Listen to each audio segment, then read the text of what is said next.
سحور رمضان يعني احلى طبق فول هنعمله مع بعض. طبعا مش محتاجه اقولكوا هو اوفر بكتير ازاي من اللي بره، واضمن كمان واحسن في البيت، وهنعرف ازاي لونه يطلع حلو قوي كده، وتطلع معايا كمان الفوله زي الزبده.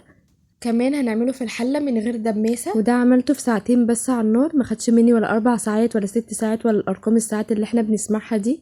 وكمان هنعمل مع بعض تحويجة الفول كده زي ما احنا شايفين. يعني عملنا النهارده مع بعض طبق الفول المحوج بالشكل الحلو ده. هنتعلم ازاي نعمل الطحينة مع بعض والدقة بتاعة الفول.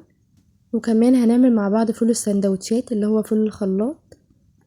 لو انتي اول مرة تشوفيني، انا رحمة فراج ودي قناتي، وما تنسيش تعملي لايك وتشتركي في القناة وتفعلي زر الاشعارات عشان يوصلك اي جديد بنزله. طبعا انا بعمل كمية وبخزنها عشان السحور زي ما احنا شايفين بالشكل ده. الكمية اللي عملتها معايا عملت معايا حوالي 9 اكياس من الفول.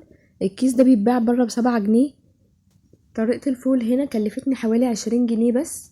معايا هنا كوبايتين ونص من الفول، نقعتهم من قبلها بيوم، ممكن كمان قبلها بيوم ونص او يومين كمان، كل ما تنقعيه وقت اطول كل ما هيستوي منك اسرع. هنحضر الحلة اللي احنا هنشتغل فيها على طول، وحطينا فيها الفول كده زي ما احنا شايفين، وعليهم نص كوباية من العدس الاصفر، وعليهم نص كوباية من الفول المدشوش. كل حاجة هنا هقولكوا انا حطيتها ليه وبتعمل ايه في الفول. ومعايا هنا جزرة مبشورة كده زي ما احنا شايفين، ومعلقة صغيرة من الملح المخلط، ورشة من الكركم، ومعلقة صغيرة من الكمون، ومعلقة صغيرة من السكر. معلقة السكر هنا بتطلع الفول مهري زي الزبدة معاكي، وبتسرع كمان السوا بتاعه. هنزود بقى كل الخلطة اللي احنا عملناها دي مع بعض بمية، لازم تكون مية مغلية كده زي ما احنا شايفين. هنقلبه كده كله مع بعض حلو قوي. هنزود كمان معلقة كبيرة من الخل، وعليها عصير نص ليمونة. الليمون والخل هنا بيخلي الفول ما يسودش معايا، ولونها بتبقى فاتح زي ما احنا شفنا في اول الفيديو. هنبدأ نحطها على نار عالية لمدة ساعة، وكل ما تحتاج مية هنحط لها مية مغلية زي ما احنا شايفين بالشكل ده. ومن كل وقت للتاني هنبدأ نقلب فيه كده زي ما احنا شايفين.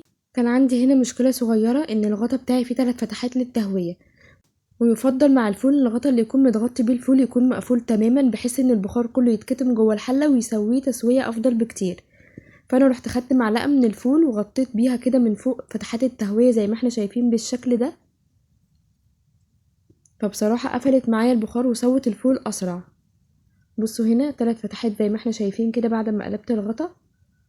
لما قفلتهم اتقفلوا ازاي؟ بمعلقة من الفول بعد ما قوامه تقل معايا، فقفل الفتحات زي ما احنا شايفين. ده سرع معايا تسوية الفول، لازم يكون متغطي تغطية كاملة ما يكونش فيه اي فتحات تهوية. وبعد ما سيبناه ساعة على نار عالية هنسيبه ساعة تاني على نار هادية. هنهدي عليه النار، وكل ما يحتاج مية هنزود له مية مغلية معانا. معايا هنا معلقتين من صلصة الطماطم اللي احنا مسبكينها في البيت، وعليهم معلقة صغيرة من البابريكا، ومعلقة كبيرة من الدقيق. وهنزود الخلطة دي حوالي نص كوباية من المية كده، وهنقلبهم مع بعض. البابريكا والصلصة بيدوا لون حلو قوي للفول، ومعلقة الدقيق بتدي قوام اتقل للفول زي الجاهز اللي بره بالظبط، بتديله قوام حلو جدا ونعومة كمان حلوة قوي.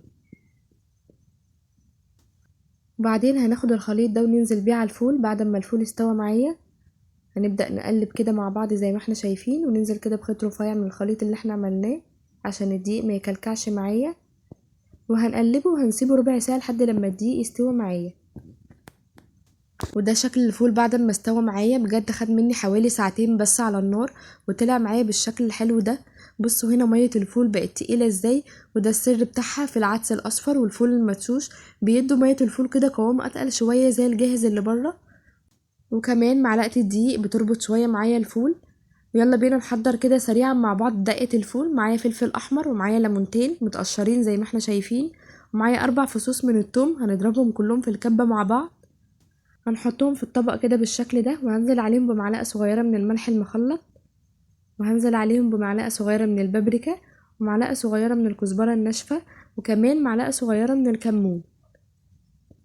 وهنقلبهم مع بعض كويس قوي زي ما احنا شايفين بالشكل ده.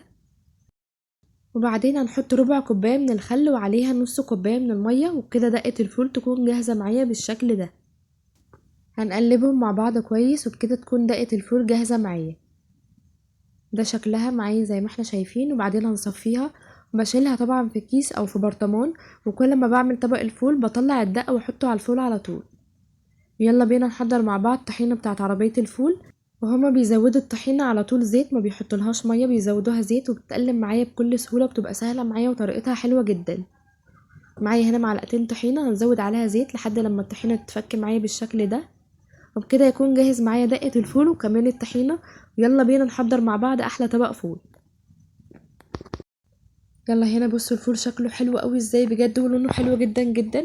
بصوا معلقه الصلصه فرقت في لونه ازاي. نحوج بقى طبق الفول بتاعنا، حطينا الطحينه وهنحط عليه كمان معلقه الدقه ومعلقه كمان من الزيت، وكمان رشه من الملح ورشه من الكمون.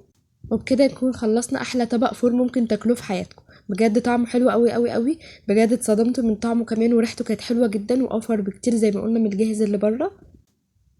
وده هنا فول الخلاط اللي هو فول السندوتشات. انا خدت بقى كميه الفول كلها وضربتها ضربه بسيطه في الخلاط، طلع معايا احلى فول سندوتشات كده زي ما احنا شايفين.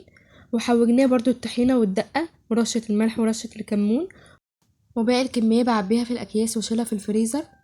ولو الفيديو عجبك واستفدتي ما تنسيش تعملي لايك وتشتركي في القناه وتفعلي زر الاشعارات عشان يوصلك اي جديد بنزله.